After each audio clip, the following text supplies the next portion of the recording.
বাংলার বাড়ি প্রকল্পে যারা ডিসেম্বর মাসে ঘরের টাকা পেতে চলেছেন, অর্থাৎ যাদের পিডাব্লিউএল এর প্রাথমিক যোগ্য তালিকায় নাম আছে, ভালো করে বুঝে নেবেন, প্রাথমিক যোগ্য তালিকায় যাদের নাম আছে তাদের প্রত্যেকের ফোনে মেসেজ পাঠিয়ে দেওয়া হয়েছে আধার কার্ড ভেরিফিকেশন করে নেওয়ার জন্য। এর আগের ভিডিওতে আমি আপনাদেরকে জানিয়ে দিয়েছিলাম যে আগামী 10 থেকে 15 দিনের মধ্যে আধার কার্ড ভেরিফিকেশনের মেসেজ প্রত্যেকের ফোনে চলে যাবে। আপনাদের আধার কার্ড ভেরিফিকেশন করতে হবে, সেই মেসেজ কিন্তু প্রত্যেকের মোবাইল ফোনে পাঠিয়ে দেওয়া হয়েছে। আর আজকের ভিডিওতে আমি আপনাদেরকে দেখাবো কিভাবে সেই মেসেজ থেকে আপনারা আধার কার্ড ভেরিফিকেশন করে নেবেন। এই আধার কার্ড ভেরিফিকেশন আপনারা তিনটে পদ্ধতিতে করতে পারেন। একটা হচ্ছে আপনাদের ফোনে যে মেসেজ পাঠিয়ে দেওয়া হয়েছে সেই মেসেজ থেকেও আপনারা আধার কার্ড ভেরিফিকেশন করতে পারেন। 2 নাম্বার, মোবাইল অ্যাপসের মাধ্যমে। যাদের কাছে অ্যান্ড্রয়েড ফোন আছে, অ্যান্ড্রয়েড ফোনে একটি অ্যাপস ডাউনলোড করতে হবে, সেই অ্যাপসের নামটা আমি পরে বলে দিচ্ছি। সেই অ্যাপস থেকেও আপনারা আধার কার্ড ভেরিফিকেশন করতে পারেন। আর 3 নম্বর হচ্ছে, যদি কারো কাছে কম্পিউটার থাকে, কম্পিউটারের মাধ্যমেও কিন্তু আধার কার্ড ভেরিফিকেশন করা যাবে। তো এই তিনটে পদ্ধতিতে কিভাবে আপনারা আধার কার্ড ভেরিফিকেশন করবেন সেটা আমি আজকের ভিডিওতে স্টেপ বাই স্টেপ সম্পূর্ণটা দেখিয়ে দেবো। কিন্তু এইখানে আপনাদের একটা প্রশ্ন থাকতে পারে যে অনেকে তো ছোট ফোন ইউজ করে, মানে সেই আগেকার দিনের যেগুলো বোতাম টেপা ফোন, সেই ফোন যদি ইউজ করে তাহলে তারা কিভাবে এসএমএস এর মাধ্যমে আধার কার্ড ভেরিফিকেশন করবেন। তো তাদের কাছে এসএমএসটা ছোট ফোনে যাবে ঠিকই, তারা আধার কার্ড ভেরিফিকেশন করতে পারবেন না। কিন্তু যদি তাদের বাড়িতে কোনো অ্যান্ড্রয়েড ফোন থাকে, সেটা যে কারোর হতে পারে, যদি অ্যান্ড্রয়েড ফোন থাকে সেই অ্যান্ড্রয়েড ফোনে কিন্তু ওই অ্যাপসটি ডাউনলোড করে আধার কার্ড ভেরিফিকেশনটি করে নিতে পারে। আর একটা ছোট্ট ইনফরমেশন, হয়তো অনেকের ফোনে এসএমএস নাও যেতে পারে, তারা কি করবে? তারা এই একই পদ্ধতিতে, যে পদ্ধতিতে আমি আপনাদেরকে দেখাবো সেই পদ্ধতিতে আধার কার্ড ভেরিফিকেশনের জন্য ট্রাই করবেন। যে ফোন নাম্বার আপনারা সার্ভেয়ারকে সার্ভের সময় দিয়েছিলেন, সেই ডিসেম্বর মাসে 2024 সালের ডিসেম্বর মাসের আগে যখন সার্ভেটা হয়েছিল, সেই সময় যে ফোন নাম্বারটি দিয়েছিলেন সেই নাম্বার দিয়ে ট্রাই করবেন একই পদ্ধতিতে। তো চলুন এবার আমরা সেই তিনটে পদ্ধতি স্টেপ বাই স্টেপ দেখে নিই। যার যেটা সহজ মনে হবে সে সেই পদ্ধতিতে আধার কার্ডটি ভেরিফিকেশন করে দেবেন। কিন্তু মনে রাখবেন, 31শে অক্টোবর কিন্তু আধার কার্ড ভেরিফিকেশনের লাস্ট ডেট। তাই 31শে অক্টোবরের মধ্যে প্রত্যেকেই আধার কার্ড ভেরিফিকেশনটি করে নেবেন। প্রথমে আমি আপনাদেরকে কম্পিউটারের মাধ্যমে দেখাচ্ছি, মানে পোর্টালের মাধ্যমে, কারণ ডিসপ্লেটা বড় আছে, আপনাদের বুঝতেও সুবিধা হবে। তো সিস্টেম তিনটেরই কিন্তু এক। আমি প্রথমে কম্পিউটার দেখাচ্ছি, তারপর মোবাইল অ্যাপস দেখাবো, তারপর যে লিঙ্ক আপনাদের ফোনে গেছে সেটাও দেখিয়ে দেবো। তো প্রথমে যে আমি পোর্টালটিতে আছি এটা হচ্ছে সেলফ ডিক্লারেশন মডিউল। এই পোর্টালের লিঙ্ক আমার ভিডিও ডেসক্রিপশন বক্সে দেওয়া থাকবে, আপনারা ক্লিক করলে সরাসরি এই জায়গায় চলে আসতে পারবেন।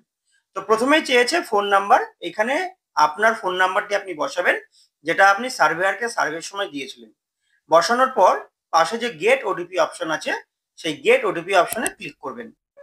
এরপর ওটিপিটি এইখানে বসিয়ে দেবেন। ওটিপিটি বসিয়ে দেওয়ার পরে পাশে যে ভেরিফাই ওটিপি অপশনটি দেখতে পাচ্ছেন সেখানে ক্লিক করবেন। ভেরিফাই ওটিপি অপশনে ক্লিক করার পরে মেসেজ দেখবেন, ওটিপি ভেরিফাইড সাকসেসফুলি। তারপর একটি ডিক্লারেশন বাংলায় মেসেজ আপনাকে দেখাবে, সম্পূর্ণ মেসেজটা আপনি পড়ে নেবেন। তারপর আপনি দেখতে পারবেন একটা ব্যাংকের ডিটেলস দেওয়া আছে, এখানে আপনারা দেখতে পারবেন আপনাদের ব্যাংকের অ্যাকাউন্ট নাম্বারটি সঠিক আছে কিনা। ব্যাংকের অ্যাকাউন্ট নাম্বারটি সব ঠিকঠাক দেখার পরে একদম নিচে চলে আসুন, দেখুন একটা চেক বক্স আছে, ভেরিফাই ইউজিং আধার ওটিপি। এই চেক বক্সটি অন করবেন আর এই অ্যাকসেপ্ট বাটনটিতে একটা ক্লিক করে দেবেন। অ্যাকসেপ্ট বাটনটিতে ক্লিক করার সাথে সাথেই কিন্তু আপনাদের আরেকটু উইন্ডো ওপেন হয়ে যাবে, সেইখানে আপনাদের আধার নম্বর চাওয়া হবে। তো আধার নম্বর বসানোর আগে এই চেক বক্সটিকে আপনারা একবার অন করে দেবেন। আর এখানে আপনাদের যে আধার কার্ড আছে, মানে যার নামে বাংলার বাড়ির ঘর আছে, তার আধার নাম্বারটি এখানে বসিয়ে দেবেন। 12 ডিজিটের আধার নাম্বারটি বসিয়ে দেওয়ার পরে পাশে দেখুন আছে গেট ওটিপি, এই অপশনটিতে একটা ক্লিক করে দেবেন। এই গেট ওটিপি অপশনে ক্লিক করার সাথে সাথেই কিন্তু আপনার আধার কার্ডের সাথে যে ফোন নাম্বারটি লিঙ্ক আছে সেই নাম্বারে ওটিপি চলে যাবে। যদি আধার কার্ডের সাথে ফোন নাম্বার লিঙ্ক না থাকে তাহলে ওটিপি যাবে না, এবং এখানে কিন্তু বলে দেবে যে Aadhaar does not have phone number বা মোবাইল নাম্বার। তো যাই হোক, এনার আধার কার্ডের সাথে ফোন নাম্বার লিঙ্ক আছে, তো এনার ফোনে ওটিপি চলে গেছে। সেই ওটিপিটা এখানে বসিয়ে দেবো। ওটিপিটা বসিয়ে দেওয়ার পরে পাশে দেখুন আবার আছে ভেরিফাই ওটিপি, ক্লিক করে দিলাম।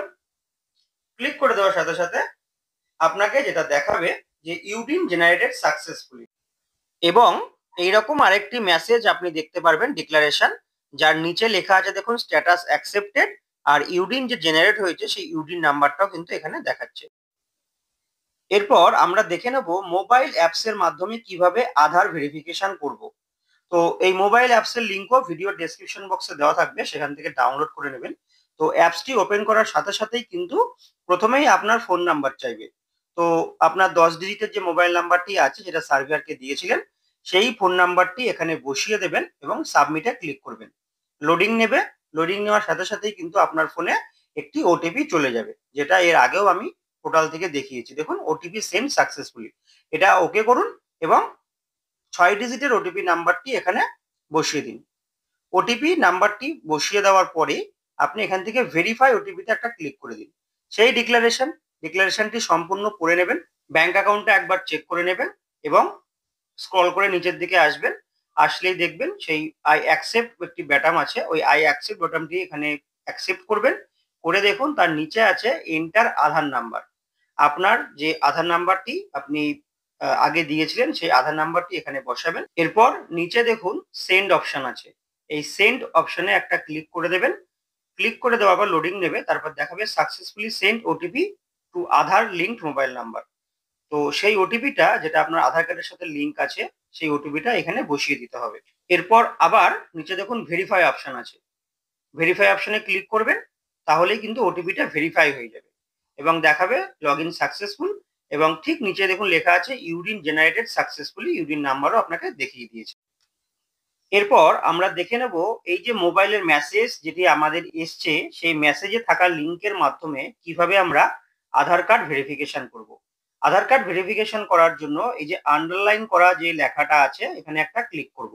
লিঙ্কে ক্লিক করার সাথে সাথেই কিন্তু এই সেলফ ডিক্লারেশন মডিউলটি আপনাদের মোবাইলে থাকা কোনো একটি ব্রাউজারের মাধ্যমে, গুগল ক্রোম ব্রাউজারের মাধ্যমে কিন্তু ওপেন হয়ে যাবে এবং একই পদ্ধতিতে আপনাদেরকে আধার কার্ড ভেরিফিকেশন করতে হবে। যেটা আমি আপনাদেরকে একদম প্রথমে দেখিয়েছিলাম কম্পিউটারের মাধ্যমে, সেটা আপনারা চাইলে মোবাইলের মাধ্যমেও আধার কার্ডটি ভেরিফিকেশন করে নিতে পারেন আপনাদের যে মেসেজ গেছে সেই মেসেজে থাকা লিঙ্কে ক্লিক করে। এইভাবেই আপনারা বাড়িতে বসে আধার কার্ড ভেরিফিকেশন করে নেবেন। এইবার সমস্যা হচ্ছে এই আধার কার্ড ভেরিফিকেশন করতে গিয়ে দুটো সমস্যা কিন্তু আসবে। একটা হচ্ছে মোবাইল নাম্বারের সমস্যা, 2 নাম্বার আধার কার্ডের সমস্যা। কারণ অনেকে দেখবেন কোন ফোন নাম্বার সার্ভের সময় দিয়েছিল সে আজ থেকে 1 বছর আগে অনেকের মনে নেই। মোবাইল নাম্বার ট্রাই করবে, ওটিপি যাবে না। আর 2 নাম্বার, অনেক সময় দেখা যায় যারা সার্ভে করতে গেছিল তারা হয়তো অনিচ্ছাকৃত বশে আধারের ডিজিট উল্টোপাল্টা হয়ে যেতেই পারে। তো আধার নাম্বার আপনারা সংশোধন করার জন্য এবং যদি মনে করেন ফোন নাম্বার চেঞ্জ করতে হবে, তো আধার নাম্বার সংশোধন এবং ফোন নাম্বার পরিবর্তন করার জন্য আপনারা আপনাদের যে বিডিও অফিস, সেই বিডিও অফিসে যাবেন। গেলেই কিন্তু সেখান থেকে আপনাদেরকে আপনাদের সংশোধন বা পরিবর্তনটা, মোবাইল নাম্বার পরিবর্তনটা করে দেওয়া হবে। আর আরেকটা যেটা খুবই ইম্পর্টেন্ট কথা, মানে ইম্পর্টেন্ট মানে খুবই গুরুত্বপূর্ণ কথা, সেটা হচ্ছে এই আধার কার্ড ভেরিফিকেশন করা মানেই কিন্তু আপনি যে ঘর পেয়ে যাচ্ছেন এটা কিন্তু নয়। কারণ আমি একদম শুরুতেই বলেছিলাম যে এটা হচ্ছে পিডাব্লিউএল এর প্রাথমিক যোগ্য তালিকা। সেই প্রাথমিক যোগ্য তালিকা যেটা 2024 সালে হয়ে গেছে। এরপর সুপিরিয়ার চেকিং হচ্ছে, অনেকে পাকা বাড়ি করে ফেলেছে। তো এরপর যেটা ফাইনাল তালিকায় আসবে, ফাইনাল তালিকায় যদি আপনার নাম পাস হয় তাহলে পরেই কিন্তু আপনি ঘরের টাকা পাবেন। তার সাথে আধার কার্ড ভেরিফিকেশন হওয়ার কোনো সম্পর্ক নেই। ঠিক আছে? তো আজকের ভিডিওটি আমি আর বেশি বড় করবো না, এমনিতেই অনেকটা বড় হয়ে গেছে। আজকের মতো এখানেই শেষ করছি। আধার কার্ড ভেরিফিকেশন করতে গিয়ে যে কোনো সমস্যা আমাকে কমেন্ট করুন বা আমাকে মেল করতে পারেন, আমি চেষ্টা করবো আপনাদের সাথে সাথে রিপ্লাই দেওয়ার। আজকের মতো এখানেই শেষ করছি, নতুন ভিডিওতে আবার দেখা হবে।